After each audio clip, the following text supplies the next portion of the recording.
Good evening दोस्तों। आज class में हम बात करने जा रहे हैं एम्पियर के परिपथ के नियम के बारे में। चैप्टर नंबर 4 चल रहा था हमारा और उसमें बात करने वाले हैं एम्पियर का परिपथीय नियम। कल क्लास में हमने अध्ययन किया था दोस्तों कि किसी बिंदु के ऊपर चुंबकीय क्षेत्र क्या होगा। धारावाहिक जो वर्क था हमारा उसके कारण किसी बिंदु के ऊपर चुंबकीय क्षेत्र ज्ञात किया था। और आज हम बात कर रहे हैं कि एम्पियर का परिपथीय नियम, इसके बारे में इसके बाद में बात करेंगे एम्पियर के अनुप्रयोग के बारे में। एम्पियर के पहला अनुप्रयोग करेंगे कि अनंत लंबाई के को तार लेते हैं जिसके कारण किसी बिंदु के ऊपर चुंबकीय क्षेत्र क्या होता है। इसके बारे में आज की क्लास में हम अध्ययन करने वाले हैं। तो पहले देखते हैं हम एम्पियर का परिपथीय नियम क्या है। पहले इस नियम के बारे में जानकारी लेते हैं कि ये नियम होता क्या है। उसके बाद में देखते हैं कि अनंत लंबाई के तार के कारण किसी बिंदु के ऊपर चुंबकीय क्षेत्र क्या होता है। तो दोस्तों देखते हैं कि एम्पियर का परिपथीय नियम क्या बोलता है हमारे को कि किसी धारावाहिक चालक तार के कारण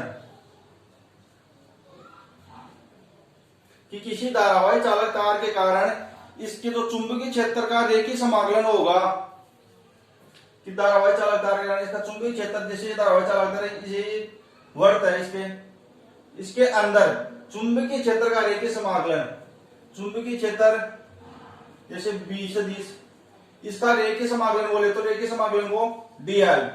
तो चुंबकीय क्षेत्र का रेखीय समाकलन बी सदिश डॉट dl सदिश किसके इक्वल टू होता है दोस्तों।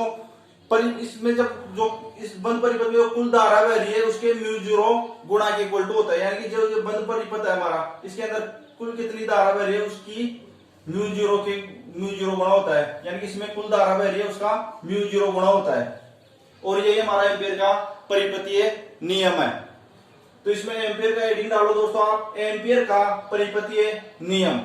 और इसमें नीचे लिख दो दोस्तों आप, ध्यान रखना कि इसके जो चुंबकीय क्षेत्र है उसका रेखीय समाकलन किसके इक्वल टू होगा, इस बंद परिपथ में बहने वाली कुल धारा के म्यू 0 गुणा के इक्वल टू होगा। इसमें बहने वाली कुल धारा आई, यानी इसकी कुल धारा समीशन आई, इसमें बहने वाली कुल धारा समीशन आई के म्यू 0 गुणा के इक्वल टू होता है ये।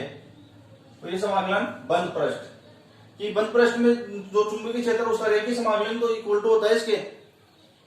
तो पहले इसमें लिखो एम्पियर के परिपथ नियम में लिखना, इस नियम के अनुसार किसी बंद पथ की सीमा के अनुदिश, इस नियम के अनुसार किसी बंद पथ की सीमा के अनुदिश, किसी बंद पथ की सीमा के अनुदिश चुंबकीय क्षेत्र का रेखीय समाकलन, चुंबकीय क्षेत्र का रेखीय समाकलन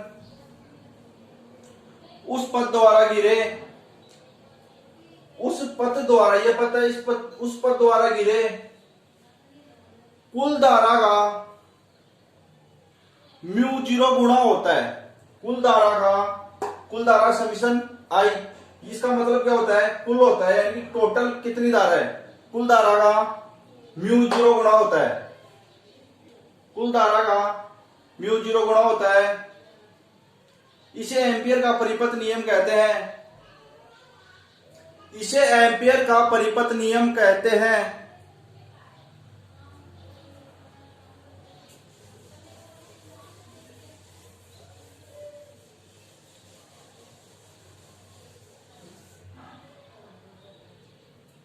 इसको यहां से लिखना अच्छे से, समाकलन बंद पृष्ठ बी सदिश डॉट dl सदिश इक्वल टू म्यू 0 समीशन आई। यही क्या है दोस्तों एम्पियर का परिपथ नियम। आपको एग्जाम में डायरेक्टली 5 नंबर में पूछता है दोस्तों कि एम्पियर का परिपथ नियम क्या है तथा इसकी सहायता से अनंत लंबाई के तार के कारण जो चुंबकीय क्षेत्र होगा वह क्या होगा। तो एग्जाम में एक बार फिर से सुनना है क्या पूछता है कि एम्पियर का परिपथ नियम क्या है। फिर आगे पूछेगा आपको कि अनंत, जैसे अनंत लंबाई का कोई तार है तो अनंत लंबाई के धारावाहिक चालक तार के कारण चुंबकीय क्षेत्र क्या होगा या चुंबकीय क्षेत्र की तीव्रता ज्ञात कीजिए। तो आपको डायरेक्टली 5 नंबर में पूछता है एग्जाम में। तो आपको एम्पियर का परिपथ नियम है तो जो मैंने आपको बात लिखाई है वो लिखनी है और ये नीचे लिख देनी है समीकरण। समाकलन बंद पृष्ठ बी सदिश डॉट dl सदिश equal to mu 0 summation I. अब हम बात करते हैं कि एम्पियर एम्पियर के कुछ अनुप्रयोग है। तो उसमें पहला अनुप्रयोग है दोस्तों कि अनंत लंबाई के धारावाही जो चालक तार है उसके कारण चुंबकीय क्षेत्र की तीव्रता क्या होगी। तो आप लिखो दोस्तों एम्पियर का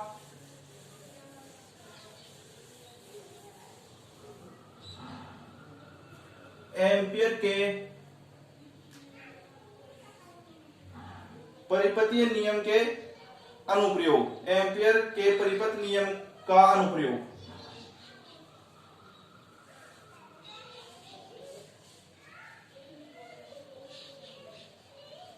अनुप्रयोग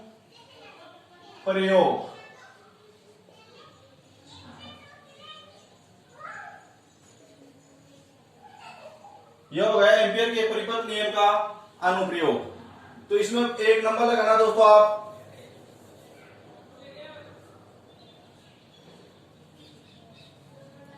और लिखना एक नंबर कि अनंत लंबाई के धारावाही चालक कि क्या ले रहे हैं, अनंत लंबाई का ले रहे हैं। तो अनंत लंबाई के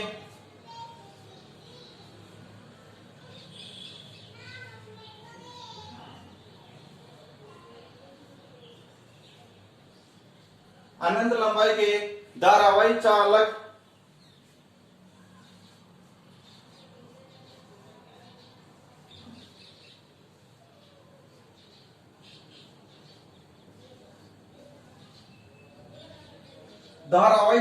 इसको धारावाही चालक की बोलेंगे। इसमें धारा प्रवाहित हो रही है, तो धारावाही चालक के कारण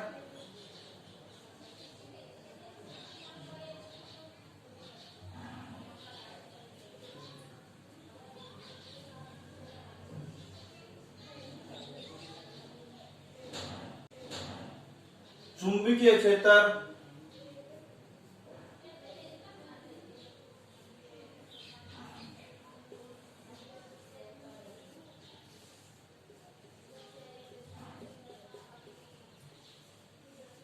चुंबकीय क्षेत्र की तीव्रता ज्ञात करना बोल सकते हैं, या आपको एग्जाम में पूछ सकता है कि एम्पियर का परिपथ नियम क्या है तथा अनंत लंबाई के धारावाही चालक के कारण चुंबकीय क्षेत्र की व्युत्पत्ति कीजिए। इस प्रकार से पूछ सकता है चुंबकीय क्षेत्र की तीव्रता क्या होगी।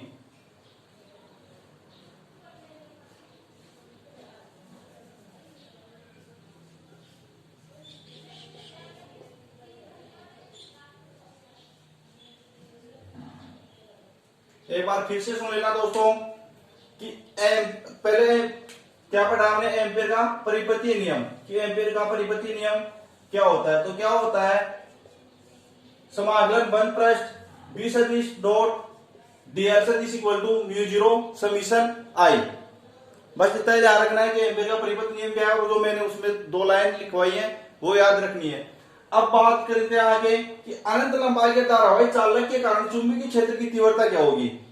तो आपको एग्जाम पूछेगा कि एम्पियर का परिपथ नियम क्या है तथा इसकी सहायता से अनंत लंबाई के धारावाही चालक के कारण चुंबकीय क्षेत्र की तीव्रता ज्ञात कीजिए या चुंबकीय क्षेत्र की व्युत्पत्ति कीजिए। इस प्रकार से आपको एग्जाम में पूछ सकता है।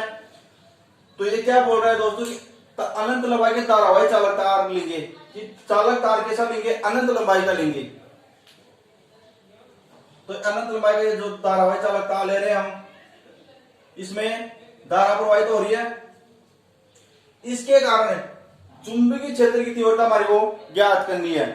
तो इसके कारण चुंबकीय क्षेत्र की, जैसे इसका ये मध्य बिंदु O है, तो इसके कारण जिसे इस यहां पर कोई बिंदु P ले लेते हैं हम, इसके ऊपर हम चुंबकीय क्षेत्र की तीव्रता ज्ञात करके देखते हैं क्या आएगी। तो हम क्या करते हैं, अब ये बिंदु इस बिंदु O से, जैसे इस बिंदु O से इस बिंदु P की दूरी कितनी ले लेते हैं दोस्तों, R मान लो। इस बिंदु O से इसकी दूरी R मान लो। अब ये OP की दूरी कितनी है, R। तो OP त्रिज्या का हम क्या कहते हैं दोस्तों, मतलब इसकी त्रिज्या क्या होगी, R होगी। तो इसको OP त्रिज्या का हम क्या खींचते हैं, वर्ग खींचते हैं।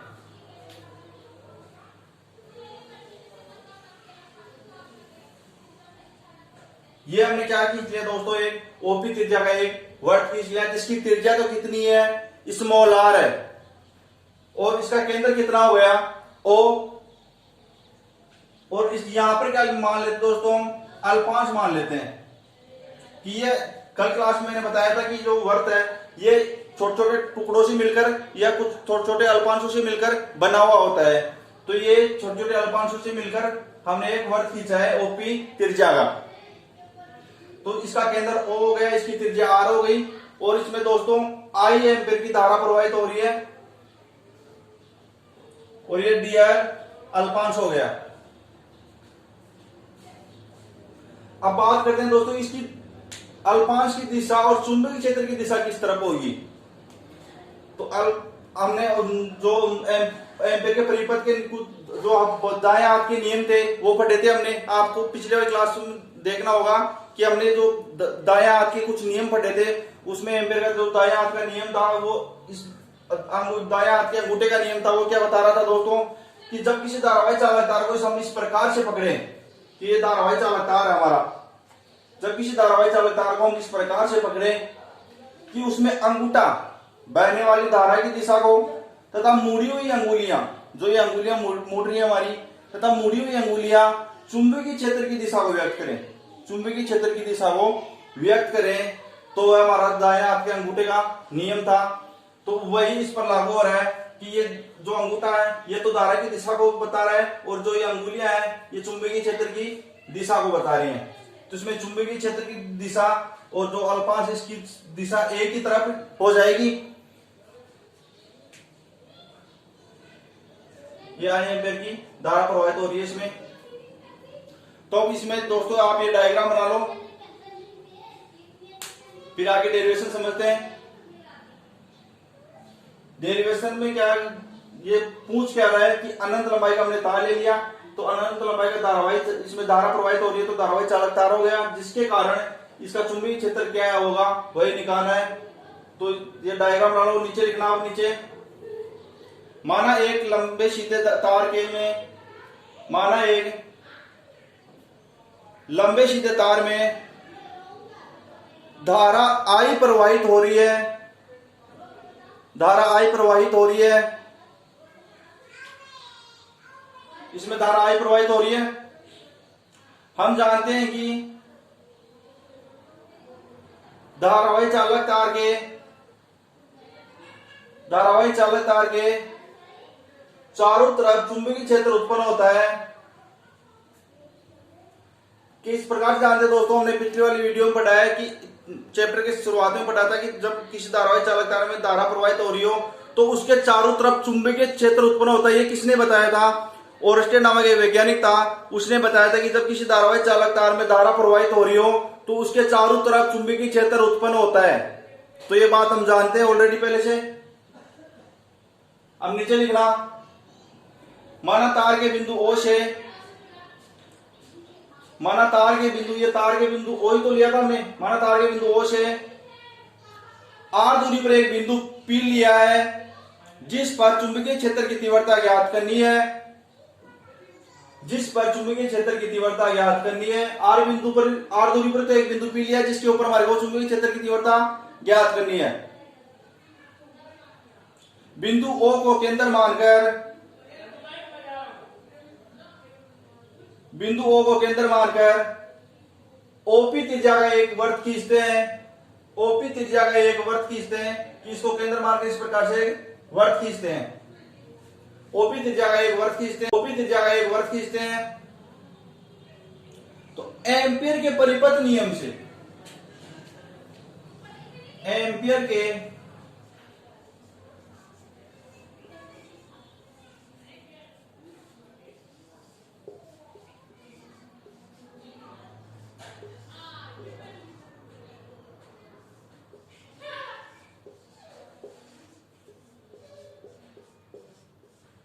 एम्पीयर के परिपथ नियम से क्या था दोस्तों, समाकलन वन पृष्ठ बी सदिश डॉट BL सदिश इक्वल टू किसके इक्वल टू था, म्यू जीरो समीशन I, इसके इक्वल टू था। एम्पीयर के परिपथ नियम से क्या आया था हमारा कि समाकलन वन पृष्ठ बी सदिश डॉट DL सदिश equal to mu zero summation I. ये आया था एम्पियर के परिपति नियम से। अब नीचे लिखना दोस्तों, केविन का सदिश कहेंगे समाकलन बंद पृष्ठ बी डी एल, जब इनका सदिश रहेंगे तो क्या लग जाएगा दोस्तों, कोस थीटा। क्यों लग रहा है कि इनकी दिशा डीएल की दिशा और चुंबकीय क्षेत्र की दिशा 36 घटक की तरफ है हमारी, तो यहाँ का क्या लग जाएगा, cos theta equal to mu zero summation I. तो समाकलन बंद पृष्ठ B DL cos theta mu zero summation I. अब बात करते हैं दोस्तों यहाँ थीटा की, कि थीटा क्या होगा। तो दोस्तों चुंबकीय क्षेत्र की दिशा किस तरफ है, और जो अल्पांश ले रहे हैं हम डीएल, इसकी दिशा भी इस तरफ है, तो थीटा का मान कितना हो जाएगा, 0। तो कोस 0 का मान कितना होता है, 1 होता है हमारा। तो यहां थीटा का मान कितना आ जाएगा, 0। तो समाकलन बंद पृष्ठ B DL cos 0 equal to mu 0 summation I. अब कोस 0 का मान कितना होता है दोस्तों, 1 होता है। तो ये कितना आ जाएगा, समाकलन बंद पृष्ठ B DL equal to mu 0 summation I. ये हो गया। इसका स्क्रीनशॉट ले लो दोस्तों कि बी समाकलन बंद पृष्ठ B DL equal to mu 0 summation I. अब इसका क्या करते हैं दोस्तों, समाकलन कर लेते हैं हम। अब यहाँ क्या ये समीशन किसको दर्शाता है कि कुल धारा कितनी प्रवाहित हो रही है, इसको दर्शा रहा है। तो इसमें कुल धारा प्रवाहित हो रही है, तो इसको समीशन आई को किससे भी दर्शा करते हैं, ओनली आई से। समीशन आई इक्वल टू आई, यानी इसका मतलब कि धारा आई प्रवाहित हो रही है। ये तो यहाँ इस परिपति नियम के लिए यहाँ समीशन लगाया गया था, तो इस समीशन आई की जगह क्या लिख सकते हैं हम, आई। तो यहां दोस्तों आई कर दो इसमें। अब इसका हम क्या करते हैं दोस्तों, समाकलन कर लेते हैं।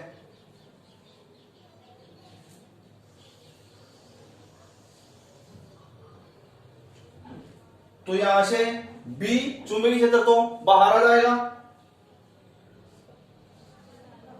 समाकलन बंद पृष्ठ डीएल इक्वल टू म्यू 0 आई। अब डीएल अल्पांश क्या होता है दोस्तों, पिछले वाली 2-3 क्लासों में बता चुका हूं कि ये किसकी वृत्त की परिधि के ऊपर आ रहा है। तो वृत्त की परिधि क्या होती है दोस्तों, 2 पाई आर। तो इसका समाकलन क्या हो जाएगा, ध्यान रखना दोस्तों, समाकलन बंद पृष्ठ कोष्टक में लिखने ना, याद रखना 2 पाई आर क्या होगा, समाकलन बंद पृष्ठ इक्वल टू 2 पाई आर, यानी इसका समाकलन क्या होता है, 2 पाई आर। तो बी कोष्टक क्या हो जाएगा इसका समाकलन, 2 पाई आर इक्वल टू म्यू 0 आई। ये आ गया कि डीएल का समाकलन कितना आया, 2 पाई आर इक्वल टू म्यू 0 आई। अब यहां से क्या याद करना था हमारे को, चुंबकीय क्षेत्र याद करना था कि इसके अनंत लंबाई पे धारावाही चालक तार के कारण किसी बिंदु के ऊपर चुंबकीय क्षेत्र क्या आता है। तो यहां से चुंबकीय क्षेत्र बी का मान निकालना है। तो यह आप आसानी से निकाल सकते हो कि चुंबकीय क्षेत्र बी के गुणा में क्या है, 2 पाई आर, ये इसके नीचे चला जाएगा। तो हमारा क्या आ जाएगा, चुंबकीय क्षेत्र बी का मान आ जाएगा,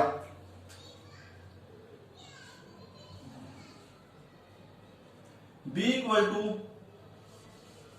म्यू 0 आई बटे वे 2 पाई आर। ये आ गया दोस्तों चुंबकीय क्षेत्र बी का मान। किसकी वजह से दोस्तों, कब आया ये, जब हम अनंत लंबाई का धारावाही चालक तार ले रहे हैं, जिसके कारण किसी बिंदु के ऊपर चुंबकीय क्षेत्र का मान कितना आएगा, बी इक्वल टू म्यू 0 आई बटे वे 2 पाई आर। और इसका मात्रक को लगा देना दोस्तों, न्यूटन बटे वे एम्पियर इंटू मीटर। तो यही दोस्तों आपको करना है एग्जाम के अंदर, कुछ नहीं करना है आपको। एग्जाम में 5 नंबर आप आराम से ले सकते हो, कुछ भी नहीं पूछेगा आपको। उसमें पूछेगा कि एम्पियर का परिपथ नियम क्या है, तथा इसकी सहायता से अनंत लंबाई के धारावाही चालक तार के कारण कि चुंबकीय क्षेत्र की तीव्रता बताइए या चुंबकीय क्षेत्र की तीव्रता ज्ञात कीजिए या व्याख्या कीजिए, इस प्रकार से आपको पूछ सकता है। तो ये बहुत ही इंपॉर्टेंट टॉपिक है दोस्तों एग्जाम की दृष्टि से। और हम बात करने वाले हैं एम्पेयर के कल की क्लास में अब एम्पेयर का दूसरा अनुप्रयोग के बारे में। आज की क्लास में इतना है दोस्तों। और दोस्तों जो बच्चे न्यू है वो इस चैनल को अभी तक फर्स्ट बार देख रहे हैं वो इस चैनल को सब्सक्राइब करें, लाइक करें और दोस्तों को शेयर करना ना भूलें। जय हिंद दोस्तों।